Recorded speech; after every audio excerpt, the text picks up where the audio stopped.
Acids and bases is the second highest percentage of weighting on the test. Acids and bases is 11 to 15% of the test. So it's second behind Unit 3. So for Unit 8, now this was the first part of this. Intro to acids and bases, pH and pOH of strong acids, weak acids and bases. This was actually Unit 7 for us. We did acids and bases in 2 separate units. So we did the general acid-base stuff first. I introduced Ka and Kb and Kw, and then we got into buffers and titrations. And so this was actually 2 units combined for us. So for 8.1, first topic is just an intro to acids and bases. Now what I did on here, because if you read the topic itself, it's not much more than just explaining some of these equations. And so what I did on this slide is I gave equations that you have to be able to use. A lot of these are on the equation sheet. 2 of them are not. These 2 equations are not on the equation sheet. You need to be able to use these equations. The concentration of H plus equals 10 to the negative pH. The concentration of OH minus is 10 to the negative POH. All that is a rearrangement of these first 2. For some people, it's just easier for them to memorize those 2 equations. Remember, H3O plus and H plus are used interchangeably. They mean the same thing. It's the proton of an acid. Other important information, in pure water, pH equals pOH. That is the definition of a neutral solution. A neutral solution is not a pH of 7. The definition of a neutral solution is when pH equals pOH. So H plus equals OH minus. Now at 25 degrees Celsius, pKw is 14. So pH and pOH is 7, but that is only at 25 degrees Celsius. Kw is temperature dependent. Kw changes with temperature. So neutral water deviates from 7 at different temperatures. Remember, this lowercase p in front just means you take the negative log. pH, you take the negative log of H. pKw, you take the negative log of Kw. pKa, you take the negative log of Ka. So that's what that P means in front. Going along with what I just talked about with Kw and temperature. This isn't explicitly stated anywhere in the curriculum. However, we've seen questions on it. I've seen multiple choice questions that deal with this. As temperature increases, this is very important. As temperature increases, the pH of pure water decreases.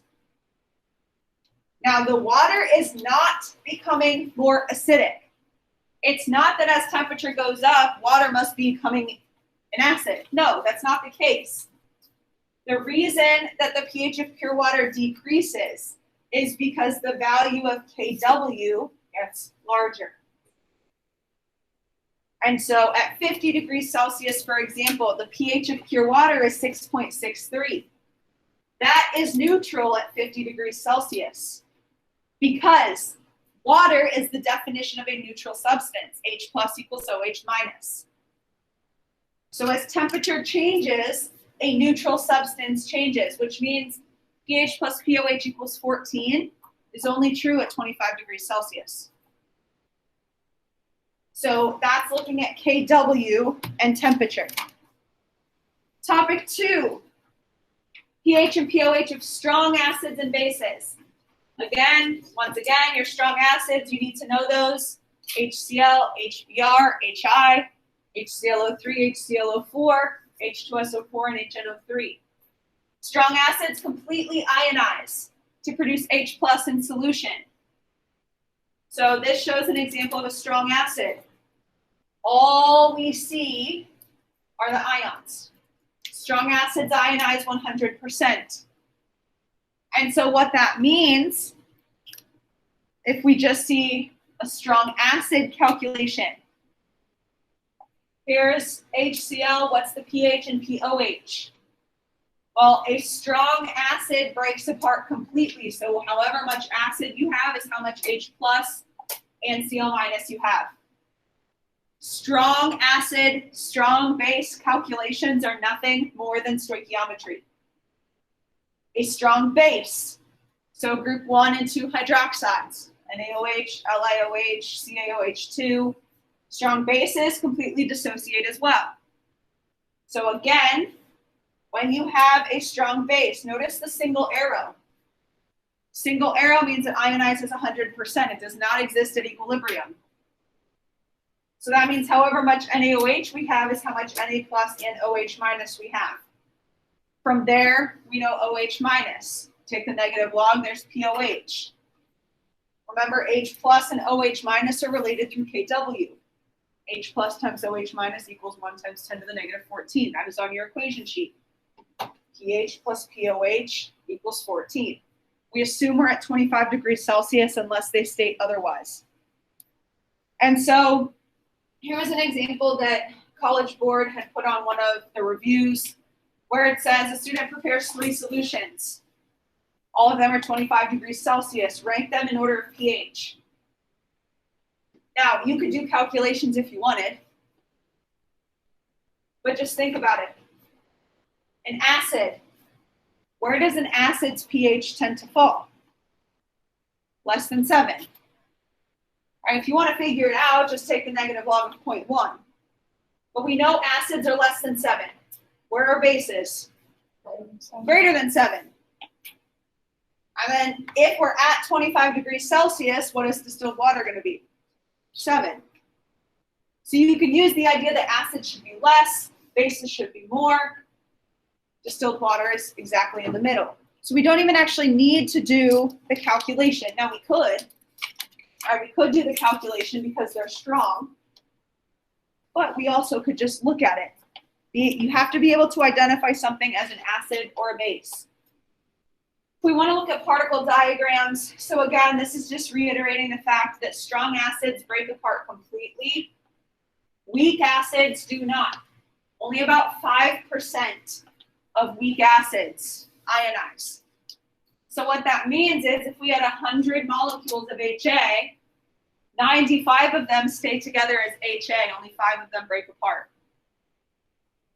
So notice how for the most part we see a lot of HA, and we see a lot of water. So weak acids do not break apart as much. So going along with weak acids. Weak acids, so going along with what I just said, only partially ionize. Vast majority of the acid molecules remain intact. So acids, acetic acid, for example, stays together as HC2H3O2. When we are doing calculations with weak acids, we use the Ka expression, so another equilibrium constant. Water is a liquid. Water does not get included. Many times we will just write it as HF at equilibrium with H plus and F minus, which is fine. We completely ignore the water anyways. And so when we want to do calculations, if it is at equilibrium, if it is weak, we should see the double arrow. If it is at equilibrium, use an ice table. A lot of times we see questions that say, calculate the pH of this weak acid. Well, you have an initial concentration of the acid. You don't know anything else, use X's. And then use the Ka value to calculate pH. Or to calculate X, which is H plus, and then pH. Remember, the higher your value of Ka, you take a look at the Ka expression, the higher the value of Ka, the more ions you have, and so the stronger the acid. The more an acid breaks apart, the stronger it is. I know that seems a little counterintuitive, but the more it breaks apart into ions, the stronger the acid is considered. It has more ions. So higher Ka, stronger the acid. Now, going along with topic 3, we could also focus on weak bases. Well, just like an acid, a weak base has its own equilibrium equation as well. This equilibrium expression is on the equation sheet. Ka is on the equation sheet, so is Kb. Here's your base, here's the conjugate acid, and here's hydroxide. Pay attention to what you are given. If you are given Kb, then you're going to want to use the Kb expression, or remember there's a way to convert between the two. On your equation sheet, it says Kw equals H plus times OH minus, but Kw also equals Ka times Kb. A lot of the acid-base equations that you will need are on your equation sheet. Ka times Kb equals Kw. Now I made sure to put this on its own slide. These equations are not on the equation sheet, but you need to know them. I put these questions on your quizzes and on your test. Percent ionization is the amount of acid or base that ionizes. How many ions do you have compared to the original concentration? If you're looking at an acid, percent ionization is H plus times initial concentration of the acid times 100. So these amounts on the top are equilibrium. How much do you have at equilibrium compared to the original? You can do the same thing for a base.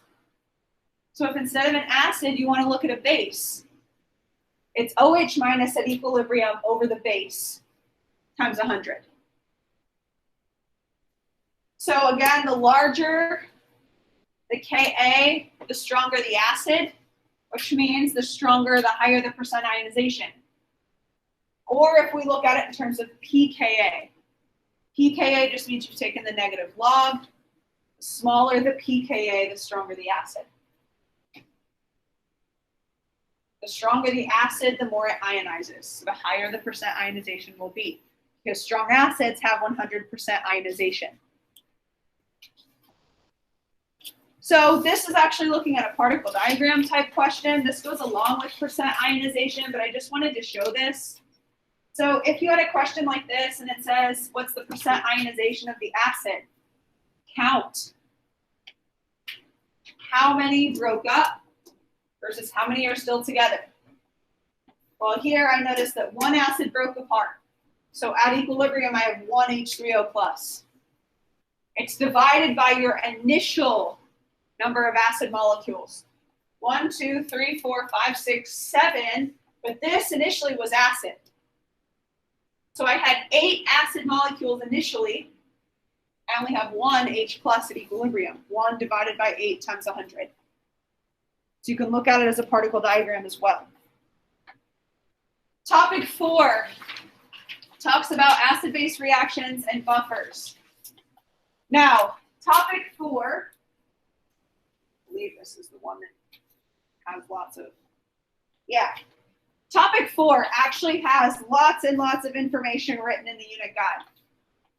And it says what happens when you have a strong acid and strong base added together. What about a weak acid and strong base? What about a weak base and strong acid?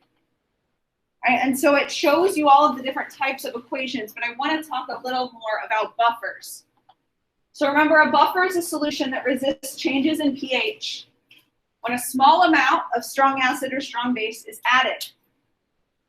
So the purpose of a buffer is to react with any invading species, usually strong acid or strong base, to keep the pH fairly constant. A buffer solution contains a weak acid and its conjugate base, or the opposite, weak base, conjugate acid. But they always just differ by 1 proton. You have to have a weak acid and a weak base. You cannot have a strong acid, because a strong acid's conjugate base is neutral. And then the conjugate always comes from a salt. So some examples of buffer solutions. HNO2, that's nitrous acid, that's a weak acid. And then we add the salt NaNO2. Well, Na is a spectator ion, so really we have NO2 minus. Weak acid, its conjugate base. HOCl and NaOCl. Again, Na+. The only reason that Na+ is in each of these salts is to bring the anion, to bring the conjugate base into the solution. And then Na+ just floats around in the beaker. So each of these are weak acids, conjugate bases. Those are examples of buffer solutions. Now this is exactly what is in the unit guide for topic 4. But I want to just give you some helpful information. Strong acid, strong base. Strong acid, strong base. I want you to pay attention to the arrows in the unit guide. Strong acid, strong base is a single arrow. That's stoichiometry. Strong acid, strong base is a stoichiometry problem. Limiting reactant, just use stoich. When you have weak and strong mixed, weak exists at equilibrium. So when you have a weak and strong mix, you have equilibrium. When you have whatever is weak, in this case weak acid, in excess, we've created a buffer. Because now we have weak acid and its conjugate base. Now we have a buffer. If the strong base is in excess, that means we've used up all of the weak acid. If we've used up all the weak acid, now we just have OH minus left over. We find the pH from the OH minus concentration. So when you have something that is weak with its conjugate, we create a buffer. Same thing for weak base, strong acid. If the weak base is in excess, well, now we have base and its conjugate acid. That's a buffer. That's a basic buffer. If we have a weak acid, weak base, that is just an equilibrium problem. We use ice tables to figure out what the pH would be. Topic 5 talks about titrations again. So with titrations, an acid-base reaction can be carried out using a titration. The importance of a titration between an acid and a base is for us to get the titration curve. We have a few important points. If it's a strong, strong titration like this, the important point is the equivalence point on any titration curve. The equivalence point is the stoichiometric molar ratio. At the equivalence point, we can use stoichiometry. We can use the mole ratio. So the moles of the titrant equals the moles of the analyte. When we do acids and bases, that's when we say moles of acid equals moles of base. This is how we find an unknown concentration. Because at the equivalence point, we know the volume of the substance that was added. So here, we know 50 milliliters of 0.1 molar NaOH was added to the substance in the flask. Well, if you know molarity and volume, you can find moles. At the equivalence point, your moles from the burette is equal to the moles of your flask, and you know the volume in the flask. If you know moles and volume, you can find molarity. So the equivalence point is important because that is where moles are equal. We use stoichiometry. We've looked at labs, right? We looked at the different titration curves. We see strong, strong, it's that nice S curve. Weak, strong has this little extra part at the bottom because we have a buffer. We're also going to look at what polyprotic acids might look like.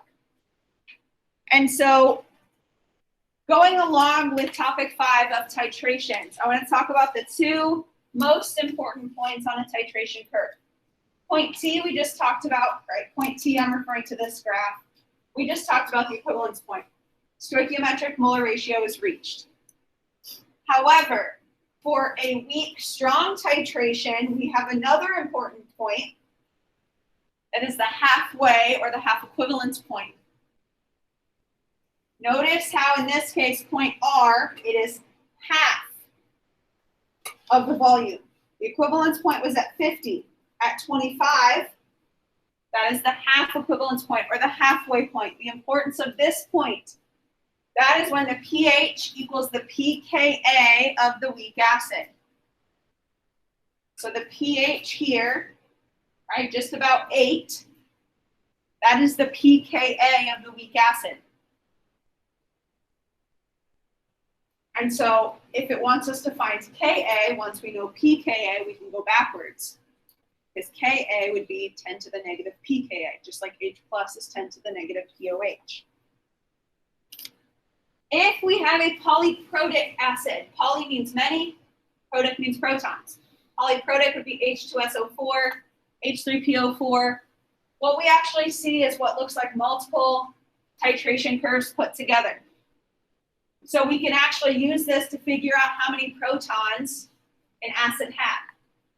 So every equivalence point represents one H plus being removed, being neutralized with base. So because we see 1, 2 equivalence points, that tells us that we had 2 H pluses in that acid. That's the only thing it wants us to do with polyprotic acids. So I wasn't really sure where to put this in because nowhere does it really talk specifically about the math of titrations. So I just put it in with topic 5. I pulled this right out of our notes. We did this in 8.1b of our notes packet. 8.1b is when I actually put this screenshot in and we worked through some problems together. When you have a titration, acid plus base yields salt plus water. There are always 3 steps that we want to look at: dilution, stoichiometry, equilibrium.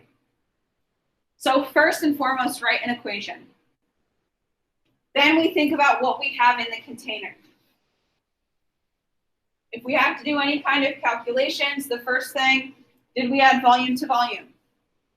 Then we use the dilution formula. Dilution formula is also not on your equation sheet. Now, one of the people who are doing the College Board review videos, right? We always do M1V1 equals M2V2. She actually says if you add volume to volume, you have to boom boom. Right, so volume to volume, you have to boom boom. That's right, M1V1, M2V2. She just flipped it. Because if you do dilutions, you're changing the concentration. Based on the concentrations, you can do stoichiometry. See how much of something you have left over. It's always a limiting reactant problem. If we have something weak existing at the end, then we would have to do equilibrium. So you always want to go through these 3 steps in order. If we add volume to volume, no matter what, even if it's not titrations, if you add volume to volume, you have to use dilutions. Then we look at stoichiometry, then we look at equilibrium. We always need to think about what we have in the container. So when we're thinking about the reaction species, right, you always want to think about what do you have in the container at different points. Is it strong? Is it weak? Is it a salt? Is it a buffer? Do you have 2 substances that only differ by 1 proton? That's a buffer. Always deal with strong acids and bases first because that's stoic. Anything that's weak and strong, you would have to go through the steps we just looked at. So always think about what you have in the container. Now topic 6 focuses on molecular structure. And so we looked at this actually in our acid-base unit. It was unit 7 for us. We looked at the strength of acids, whether they were oxyacids or binary acids. And we said the more oxygens it has, the stronger the acid.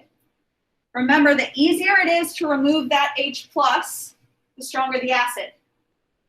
So the increased number of oxygen atoms actually pulls the electrons away, pulls the electrons over to this side, and it's easier to remove that H. So the more oxygens, the stronger the acid.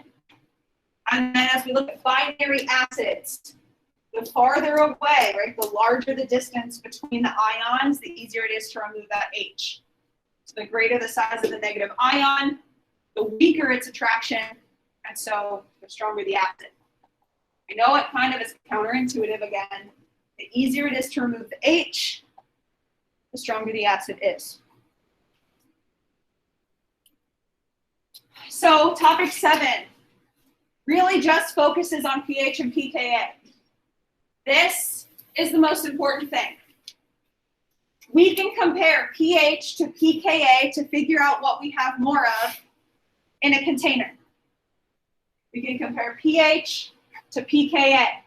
Do we have more of the acid? Do we have more of the conjugate base? If pH is higher, that means more basic. If pH is lower, that means more acidic. So can you compare pH to pKa to figure out if we have more acid or more of the base form? If they're equal, we have equal amounts. This is what is true at the half equivalence point. More acid results in a lower pH. More base results in a higher pH. And then topic 8 just focuses on the properties of buffers. So we already talked about what a buffer consists of. A buffer always consists of something weak with its conjugate. So either weak acid conjugate base or weak base conjugate acid. Now, how to build a buffer. So remember, the ideal buffer is when pH equals pKa. So we want equal concentrations of the conjugate acid-base pair, and we want the pH of the buffer that we're trying to get to as close to the pKa of the weak acid as possible. So we choose the conjugate acid-base pair that has a pKa closest to the pH we desire, and then we adjust the concentrations to just fine-tune the amounts. So the buffer mechanism, now I know this is a lot of this is in the unit guide, or you can always go back and refer to these slides. What the mechanism is talking about is what happens if something is added to the buffer. If a strong acid is added to a buffer, the basic part of the buffer will neutralize any strong acid. And that's what it shows here. So if a strong acid is added, the F- portion of this buffer will react, which would actually create a little bit more HF. We have a little bit less F-, but it keeps the pH relatively constant. If a strong base is added, then the weak acid will react with the strong base. But again, the point of a buffer is for either the acidic or the basic component to react and neutralize anything that is added to keep the pH fairly constant. This gives an example. So again, you can go back and you can refer to these slides, but this shows an example of what happens if we have an HNO2, NO2- buffer, and we add either a strong acid or a strong base. The point of a buffer is to stay constant with pH. Now, here's the thing. Topic 9 talks about the Henderson-Hasselbalch equation. I did not teach you this equation, but that's okay. You don't actually have to use it because we actually just use the Ka expression. Remember, our buffer equation was just this rearranged. Our buffer equation was H plus equals Ka times acid over base. So I just rearranged this. I multiplied by HA and then divided by A minus. This is what we use. You use this whether it's an acid or a base. That's why we use this instead of the Henderson-Hasselbalch equation, because that changes based on acid and base. And so this is our buffer equation. That's what we use if we're trying to find the pH of a buffer. This gives an example. So if you want to look at an example question, you can look at this slide. And then the last topic, buffer capacity. Here's the thing with buffer capacity. The higher the concentrations within the buffer, the longer it lasts. So the more components of the buffer you have, the longer the buffer will last. If you have more conjugate acid than base, then you're going to be able to add more base to it because the acid can react. Buffer has more conjugate base, you can actually add more acid to it. It's effective only as long as you have both components of the buffer.